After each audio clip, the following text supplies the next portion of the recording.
پورے ڈیرے کی سیر کروا رہا تھا۔ اپنے پسندیدہ گھوڑے، کتے، جن میں آکاشا کو ذرا برابر دلچسپی نہیں تھی۔ اب بتا کیا پیے گا، دودھ منگواؤں یا کچھ اور؟ یوشے نے چارپائی پر بیٹھتے ہوئے پوچھا۔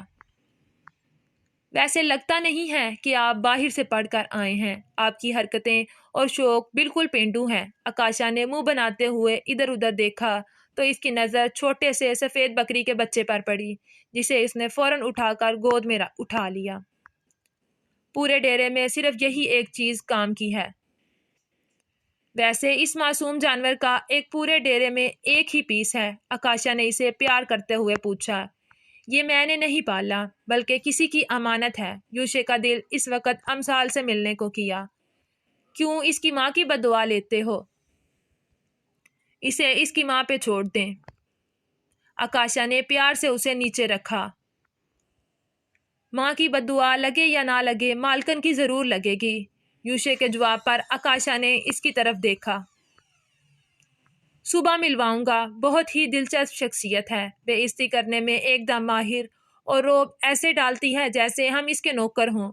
یوشے کی بات پر آکاشا نے اسے مشکوک نظروں سے گھورا۔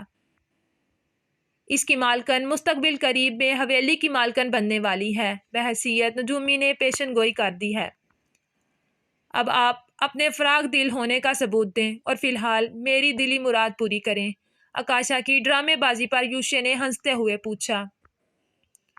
تمہیں کیا چاہیے؟ ہم تمہاری بات سے خوش ہوئے، تمہیں منہ مانگا انعام دیا جائے گا۔ مجھے زیادہ نہیں، بس واش روم کا پتہ بتا دیں، اتنا لمبا سفر میں نے بہت صبر سے کیا ہے۔ آکاشا کی خواہش فوراً پوری کی جائے۔ یوشے نے ہنستے ہوئے ملازم کو آواز دی اور خود محبت سے بکری کے بچے کو دیکھنے لگا۔ حیدر افندی نے پوری حویلی کو دلہن کی طرح سجایا تھا۔ روشنی اتنی تیز تھی کہ دور دور تک پھیلی صاف دکھائی دے رہی تھی۔ امثال جو اپنے گھر کی چھت سے حویلی کی سجاوٹ دیکھ رہی تھی، دل میں سوچنے لگی، حویلی میں رہنے والے لوگ بھی بالکل ہمارے جیسے ہی ہوتے ہیں، پھر یہ کیا بات ہوئی، وہ خاص اور ہم عام۔ امثال نے آسمان کی طرف دیکھا۔ بیٹا، اتنی سردی میں ادھر کیا کر رہی ہو؟ نیچے اپنی بہنوں اور بھائی کے پاس جاؤ۔ ماسٹر صاحب نے پیار سے امثال کو نیچے بلایا۔ ابا، کیا ایسا نہیں ہو سکتا ہم بھی آج حویلی چلیں؟ سارا گاؤں گیا ہے، مجھے حویلی دیکھنے کا بہت شوق ہے۔ امثال کی خواہش پر ماسٹر جی نے نظریں چرائیں۔ بیٹا، یہ دھوم دھام ایک دھوکہ ہے، تم نے سنا ہوگا، ہر چمکتی چیز سونا نہیں ہوتی۔ ماسٹر جی نے امثال کا دھیان حویلی سے ہٹایا۔ ابا، آپ ڈیرے سے میری بکری کیوں نہیں لائے؟ ایک دم امثال کو اپنی بکری کا خیال آیا تو وہ اداس ہو گئی۔ میں گیا تھا، مگر یوشے سائیں کی غیر موجودگی میں نوکروں نے دینے سے انکار کر دیا۔ اب صبح جاؤں گا۔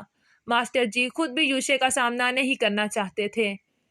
ابا، ایسا کرتے ہیں، ہم دونوں ابھی بکری کا بچہ لینے جاتے ہیں اور ساتھ ہی ساتھ حویلی بھی دیکھ آئیں گے۔ امثال نے ایک بار پھر کوشش کی۔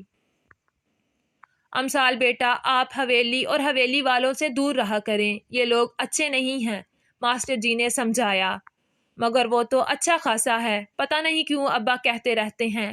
امثال کو اپنی اور یوشے کی آخری ملاقات یاد آئی۔ بیٹا، میں نے تم سے ایک ضروری بات کرنی ہے۔ اگر تمہاری والدہ زندہ ہوتی تو شاید مجھے اتنی مشکل پیش نہ آتی، مگر اب ماسٹر صاحب نے ایک گہرا سانس لیا۔ میں چاہتا ہوں کہ تمہارا رشتہ کر دوں، حالانکہ تمہارے جانے سے میرا گھر ویران ہو جائے گا اور ذمہ داریاں بہت بڑھ جائیں گی، مگر کچھ سخت فیصلے بندے کو اپنی بہتری کے لیے کرنے پڑتے ہیں۔ ماسٹر صاحب کو امثال کا بار بار حویلی جانے کے لیے ضد کرنا سخت برا لگ رہا تھا۔ یہ کیا بات ہوئی؟ میں یہاں سے کہیں نہیں جاؤں گی اور نہ ہی شادی کروں گی۔ آپ دوبارہ ایسی باتیں نہیں کریں گے، ورنہ میں آپ سے ناراض ہو جاؤں گی۔ امثال غصے سے کہتی ہوئی نیچے چلی گئی، جبکہ ماسٹر جی کسی گہری سوچ میں ڈوبے جگمگ کرتی حویلی کو دیکھنے لگے۔ حیدر افندی بڑی بے قراری سے بار بار ہلکی پھلکی بارش کے باوجود حویلی کا چکر لگا رہے تھے۔ بے قراری تو راشدہ بیگم اور بڑی سرکار کو بھی تھی، مگر تینوں کی بے قراری میں بہت فرق تھا۔ حیدر، فون کر دو اپنے لاڈلے بیٹے کی، اور محبت کی نشانے سے ملنے کی بے قراری تھی۔ وہ دیکھنا چاہتے تھے کہ ان کی عدن کی جھلک ان کے بیٹے میں نظر آتی ہے۔ بڑی سرکار کو جائیداد میں یوشے کے علاوہ کوئی دوسرا حقدار پسند نہ تھا۔ وہ دیکھنا چاہتی تھی کہ کیا وہ جائیداد کے لیے آیا ہے۔ راشدہ بیگم کو بے قراری تھی کہ آج بیٹا آیا ہے تو کل ماں بھی آ سکتی ہے، اور اگر ایک بار عدن اس حویلی میں آ گئی تو ان کی حیثیت کیا رہ جائے گی۔